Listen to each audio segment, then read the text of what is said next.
আমি বৰ্তমান উপস্থিত হৈছোঁ সেই ৰাজীৱ ভৱনৰ সন্মুখত যিহেতু আজি এটা বিশেষ দিন বুলি ক'ব লাগিব সমাগত লোকসভা নিৰ্বাচনৰ এই প্ৰাকক্ষণত দেখা গৈছে যে আজি গুৱাহাটী ৫ নং লোকসভা সমষ্টিৰ মনোনীত প্ৰাৰ্থী তথা বিৰোধী ঐক্য মঞ্চৰ সমৰ্থিত প্ৰাৰ্থী মীৰা বৰঠাকুৰ বাইদেৱে আজি দাখিল কৰিব মনোনয়ন পত্ৰ ইতিমধ্যে সাজু হৈছে যুঁজ আৰম্ভ কৰিছে আৰু দিনৰ পুৱাৰ ভাগৰ 10 বাজিবলৈ কিছু সময় বাকী আছে আৰু ইতিমধ্যে সাজু হৈছে ৰাজীৱ ভৱনৰ প্ৰত্যেকগৰাকী নেতাকৰ্মী কিয়নো আজি এই স্থানৰ পৰা ৰাজীৱ ভৱনৰ পৰা আৰম্ভ কৰি ABC হৈ গুৱাহাটীৰ যি গণেশগুৰিৰ ফ্লাইঅভাৰ তলেৰে গৈ আৰু যি হেঙেৰাবাৰীস্থিত কামৰূপ মেট্ৰ' উপায়ুক্তৰ কাৰ্যালয়ত দাখিল কৰিব মনোনয়ন পত্ৰ যিহেতু নিৰ্বাচনলৈ মাজত মাথো কেইটামান দিন বাকী আছে যদি আপুনি উজনিৰ ফালে চাই 5টাকৈ সমষ্টিত আচলতে 19 এপ্ৰিল আৰম্ভ হ'ব নিৰ্বাচনৰ দিন আৰু তাৰ পাছত থাকিব দুটা পৰ্যায় মধ্য অসম আৰু নামনি অসমৰ যিসমূহ ভোট গ্ৰহণ কেন্দ্ৰ বা ভোট গ্ৰহণৰ দিনসমূহ বাকী ৰ'ব গতিকে 19 এপ্ৰিলৰ বাবে মাজত মাত্ৰ কেইটামান দিন আছে গতিকে ইতিমধ্যে সাজু হৈছে প্ৰত্যেকগৰাকী লোকে তুংগত ৰাখিছে নিজৰ যাত্ৰাৰ আৰু তাৰ সমান্তৰালকৈ যি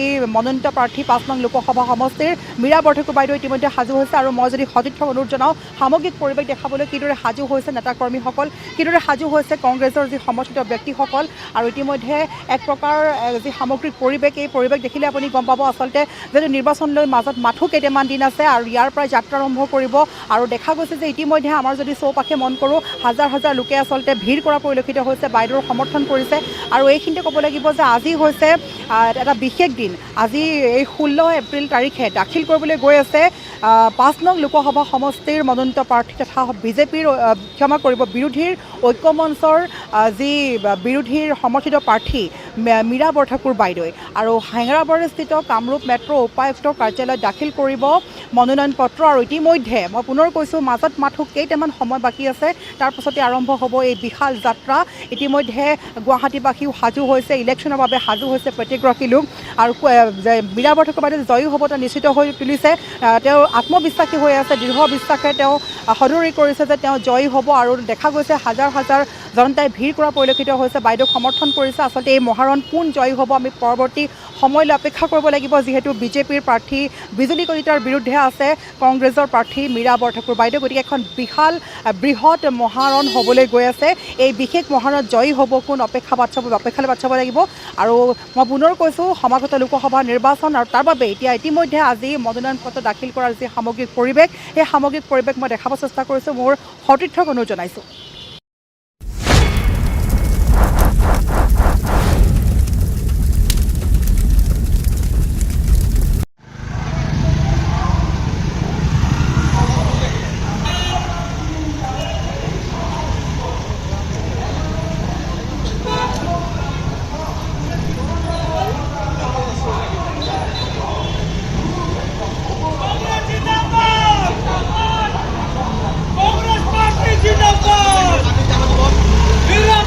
जिंदाबाद कांग्रेस पार्टी जिंदाबाद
सरकार की खाले है पिता बुलाई मारছে 20 বছরে কম করলো এত থাকবা হে দুলা বেলেগ দলৰ বাদলাগিলাকক মঞ্চত কৰিব আছিলা জুদ এখন হ'ব বাবু জুদ এখন হ'ব ৰাইজক মজা দিয়াবিলাকক ৰাইজৰ মজা দিব এই জুদ এখন হ'ব এবাৰ জুদ এখন হ'ব ৰাইজৰ মজা দিয়াবিলাকক ৰাইজে মজা দিব জুদ এখন হ'ব বাবু জুদ এখন হ'ব ৰাইজৰ মজা দিয়াবিলাকক ৰাইজে মজা দিব জুদ এখন হ'ব জুদ এখন হ'ব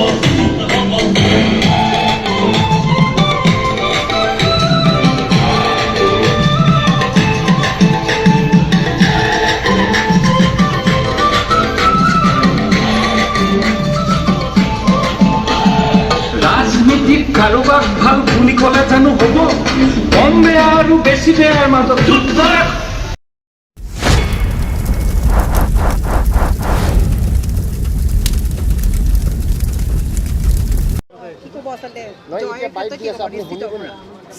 সুদীৰ্ঘ দিন গুৱাহাটী সমষ্টি বিজেপিৰ দখলত আছে। আজি গুৱাহাটীৰ নিচিনা সমষ্টিত গুৱাহাটীৰ লোকে লোকাৰণ্য হৈ গৈছে। শুভাকাংক্ষী, দলীয় কৰ্মী, ঐক্যমঞ্চ সকলো আহি আজি লোকে লোকাৰণ্য হৈছে, গণিব নোৱাৰা মানুহ। আনহাতেদি আজি 3টা বজাৰ পৰা ৰাতি 10টা বজালৈকে নৰেন্দ্ৰ মোদী ডাঙৰীয়া আহিব, বেৰিকেড লগোৱা হৈছে। বেৰিকেডৰ বাহিৰত জনসাধাৰণক ৰাখি তেওঁ বেৰিকেডৰ ভিতৰত নিজক যিটো প্ৰতিচ্ছবি প্ৰতিফলিত কৰিব বিচাৰে, ৰাইজে তেনে ৰাজনীতিৰ নেতা বিচৰা নাই। ৰাইজে বিচাৰিছে যে ৰাইজৰ স্পৰ্শ কৰা এজন নেতা, ৰাইজৰ লগত খোজ কঢ়া এজন নেতাক বিচাৰিছে।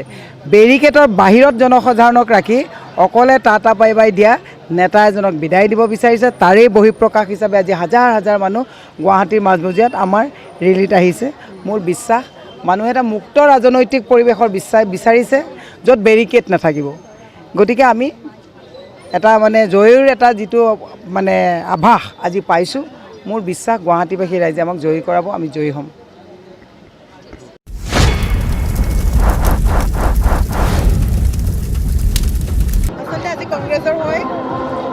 মই দলৰ বিষয়ে অহা নাই, মই এনেই আহিছোঁ।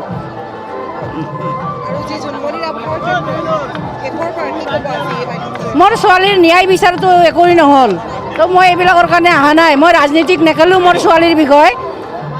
বাইদেৱে মাতিছে মোক, মই বাইদেউৰ আহিছোঁ, দেখা দিছোঁ ৰাইজৰ লগত আৰু আশীৰ্বাদ কৰিছোঁ তেওঁৰ যাতে ভাল হয়।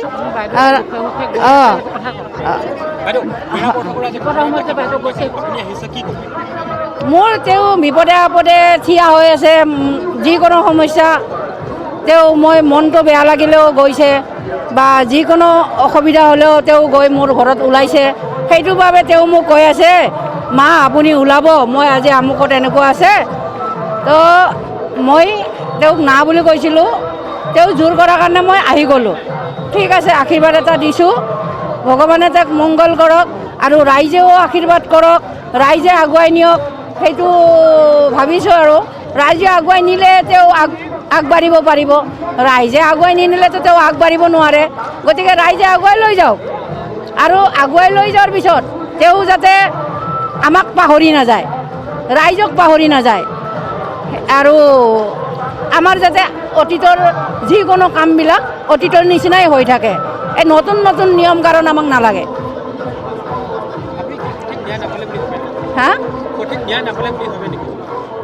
মোৰ সঠিক ন্যায়টো লৈ কথা নাই, ৰাইজৰ ন্যায় বিচাৰক আৰু ৰাইজৰ ন্যায় বিচাৰ কৰক, যাতে মোৰ ছোৱালীৰ নিচিনা অঘটন নঘটে।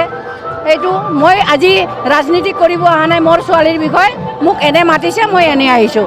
মই কোনো দলকেই ভাল নাপাওঁ, মই দল হিচাপে অহা নাই, কোনো ৰাজনীতিক হিচাপে অহা নাই। গতিকে বাইদেৱে মাতিছে, বাইদেউৰ কামখিনি সফল হওক, বাইদেউ আগুৱাই যাওক, ৰাইজক চাওক, ৰাইজে আগুৱাই লৈ যাওক, ইমানে আৰু।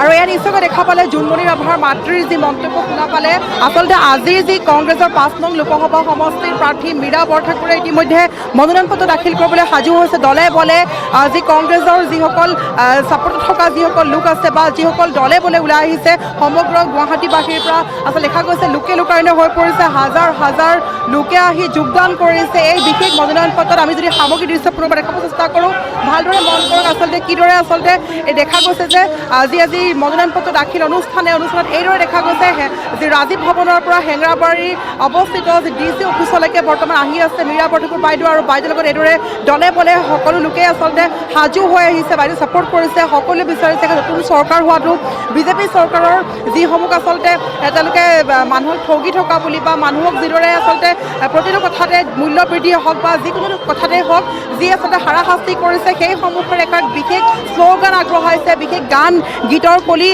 মুকলি কৰিছে। আৰু সেই যি দলে বলে যি গীতৰ সৈতে লোকসকল আহি আছে, আমি সামগ্ৰিকভাৱে দেখাব চেষ্টা কৰিছোঁ। আচলতে এয়া হৈছে সামগ্ৰিক পৰিৱেশ। আচলতে এয়া হৈছে হেঙেৰাবাৰী DC অফিচৰ সন্মুখৰ দৃশ্য। প্ৰত্যেকগৰাকী লোকে আচলতে এইদৰে সমৰ্থন কৰিছে। আৰু আমি পুনৰ কৈছোঁ যে এই ক্ষেত্ৰত যি জোনমণি ৰাভাৰ যি হত্যাকাণ্ড এতিয়ালৈকে কোনো ন্যায় নাপালে। আৰু জোনমণি ৰাভাৰ মাতৃও ইতিমধ্যে কৈছে যে দল সংগঠনৰ হৈ নহয়, তেওঁৰ মাথো মীৰা বৰঠাকুৰ বাবে তেওঁক যিকোনো মুহূৰ্তত তেওঁৰ লগত সহায় সহযোগিতা আগবঢ়াই আছিল। আৰু সেইবাবে মীৰা বৰঠাকুৰৰ সৈতে আজি এই বিশেষ যি যাত্ৰা, এই যাত্ৰাত যোগদান কৰিছে জোনমণি ৰাভাৰ মাতৃও। তেওঁৰ যি মাতৃয়ে তেওঁৰ যি আচলতে জীয়ৰীয়ে যি ন্যায় নাপালে, সেই ন্যায় নোপোৱাৰ দাবীত ইতিমধ্যে তেওঁলোকে বহুবাৰ আচলতে বহু আশা কৰিছিলে যে বিজেপি চৰকাৰে কিবা এটা কৰিব তেওঁলোকৰ হয়, কিন্তু কোনো ন্যায় নাপালে। আৰু সেই জোনমণি ৰাভাৰ মাতৃও আহি আজি কংগ্ৰেছৰ এই বিশেষ দল যাত্ৰা তথা দলৰো হয় নহয়, মাথো মীৰা বৰঠাকুৰ বাইদেউৰ সহায় সহযোগিতাৰ বাবে এইদৰে যোগদান কৰিছে এই বিশেষ কাৰ্যসূচী।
গৈ আছোঁ বাইদেউ, চবখিনি ওচৰত আছে।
मुझे इस बात का खुशी है कि भारतीय राष्ट्रीय कांग्रेस और इंडिया एलायंस की उम्मीदवार हमारी बहन महिला कांग्रेस की अध्यक्ष मीरा जी ने सफलता से अपना नामांकन दाखिल कर दिया है और जल्द वो बाहर आएंगी। हम सब उन्हें शुभकामनाएं देती हैं। आधी आबादी के साथ आज पूरा असम और गुवाहाटी का बेरोजगार युवा हो, हमारी महंगाई की मार झेल रही बहनें हो, भ्रष्टाचार की मार झेल रहा आसाम हो, आज उनकी तरफ देख रहा है। हम विश्वास दिलाते हैं पूरी गुवाहाटी लोकसभा और असम के लोगों को कि हाथ हाथ बदलेगा हालात, जुड़ेगा भारत, जीतेगा इंडिया और ये जीत भारत की होने जा रही है। तानाशाह सरकार के 10 साल के अन्याय का अंत होने जा रहा है। जाते जाते एक बार फिर से कहूंगी, 19 अप्रैल को पहले चरण का मतदान होने जा रहा है। मैं असम के लोगों से कहूंगी, निकलिएगा घरों से। 19 अप्रैल को पहला चरण का मतदान के बाद 26 अप्रैल दूसरा, और गुवाहाटी के लोग उम्मीद करती हूं बाहर निकलेंगे 7 मई तीसरे चरण में। गुवाहाटी में हमारी उम्मीदवार मीराबेन को वोट देकर विजयी बनाएंगे और इस डबल इंजन की भाजपा सरकार से बेरोजगारी पर, महंगाई पर, गिरते रुपए पर, 3 गुना हो गए देश पे कर्ज पर, किसान की आत्महत्याओं पर, पूंजीपति मित्रों की मेहरबानी, 16 लाख करोड़ के कर्ज माफ किए पूंजीपति मित्रों पर जरूर सवाल पूछे जाएंगे। और एक बार फिर धन्यवाद करती हूँ, शुभकामनाएं देती हूँ भारतीय राष्ट्रीय कांग्रेस और इंडिया अलायंस की उम्मीदवार गुवाहाटी से अपनी बहन मीरा जी को। 2 दिन के लिए प्रधानमंत्री भी आने वाला है असम। अभी ये 400 पार जो सीटों का दावा करते हैं उनकी हरकत हो सकती है।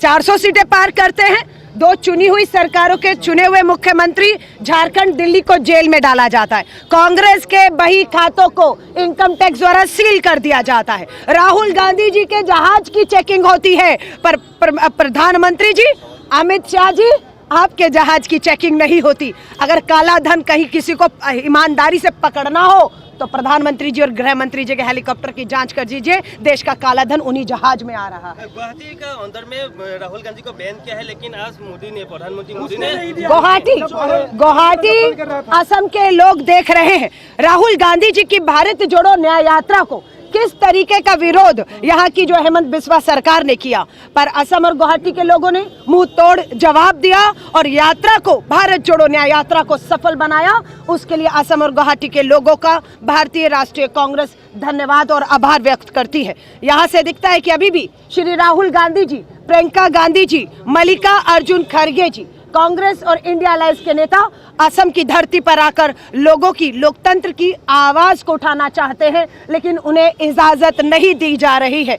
प्रधानमंत्री जी, आपकी डबल इंजन की सरकार में आपने अगर 10 साल का अपना रिपोर्ट कार्ड रखा होता तो आज आपको गुवाहाटी की सड़कों पर रोड शो करके हाथ ना लहराना पड़ता। आप जो बात करते हैं युवाओं से, लेकिन आप बात से बच रहे हैं। बैरिकेडिंग बना दी गई है, ऐसा हालात बना दिया गया है कि सिर्फ भाजपा का कार्यकर्ता जो मोदी मोदी करेगा वही वहां तक पहुंच पाएगा, और जो सवाल करेगा बेरोजगार युवा वो वहां तक नहीं पहुंच पाएगा। ये अन्याय के खिलाफ न्याय की लड़ाई है, ये एनडीए के खिलाफ इंडिया की लड़ाई है। जुड़ेगा भारत, जीतेगा इंडिया। जय आसाम। सीए और एनआरसी असम में बड़ा मुद्दा रहा, लेकिन जो नेशनल ये सीए, एनआरसी, ये सब असम गुवाहाटी देश के मुद्दे नहीं है, ये भाजपा की बांटने की राजनीति के मुद्दे हैं।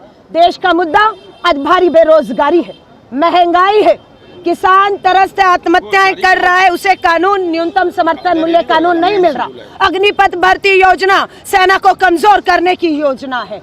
ओल्ड पेंशन स्कीम, पुरानी पेंशन योजना लागू न करना, ये सब देश पे बढ़ता कर्ज का जवाब भाजपा की इन डबल इंजन की सरकार के पास नहीं है। इसलिए इस तरह के मुद्दे जो देश को भटकाने का, बांटने का, नफरत की राजनीति करके कभी जाति, कभी धर्मों को इस तरह से मुद्दों से बांटते हैं। सवाल पूछते हैं, आपको अगर यूसीसी, सीए, एनआरसी लाना था, 10 साल कम पड़ गए, आप 10 साल में वो नहीं कर पाए, लेकिन आज चुनाव के 30 दिन में दोबारा से इन मुद्दों को आप ढूंढकर लोगों में ध्रुवीकरण करके उन्हें भड़काकर आपस में लड़वाकर अपनी राजनीति की सत्ता साधना चाहते हैं। लोग समझदार हो चुके हैं। आज हेमंत बिस्वा हो या मोदी जी डबल इंजन की भाजपा सरकार से 10 साल का हिसाब मांग रहे हैं, लेकिन आप हिसाब नहीं दे रहे। इलेक्टोरल बॉन्ड में किस तरीके से आपने चंदा दो धंधा लो, आपने बेरोजगार युवाओं को रोजगार नहीं दिया, लेकिन अपने पूंजीपति मित्रों से अपने इलेक्टोरल बॉन्ड के माध्यम से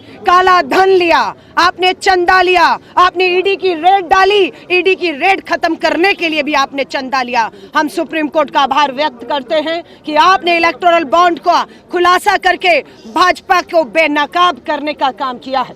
अब जल्द ही सुप्रीम कोर्ट ईवीएम और वीवीपैट की सुनवाई करने जा रही है।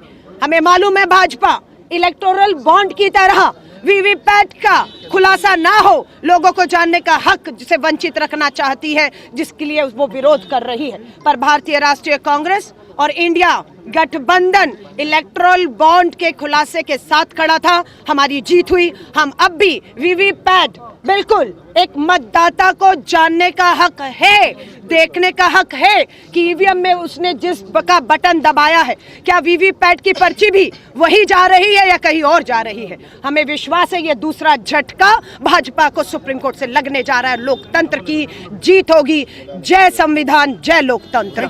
Thank you. মই